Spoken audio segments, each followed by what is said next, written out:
যুবক, তোমাকে একটা বাস্তবতা বলি, তোমার বাবা তোমাকে কত ভালোবাসে। তোমার বাবার বয়স 35। 20 বছর বয়সে বিদেশ গিয়েছিল, তোমাদের ঘর ছিল না।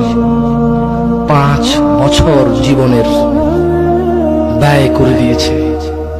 বাবা মা, আত্মীয় স্বজন, বন্ধু বান্ধব, ক্রিকেট, ফুটবল, ক্যারাম, কত দাওয়াত, কত আপনজন মারা গেছে। সব ব্যয় করে 25 বছর বয়সে দেশে এসে বিয়ে করেছে ঘর দিয়ে তোমার মাকে। তোমার জন্ম হয়েছে, তোমার বাবা চলে গেছে বিদেশ। তোমার জন্মের পরে 8 বছর তোমার বাবা বিদেশে।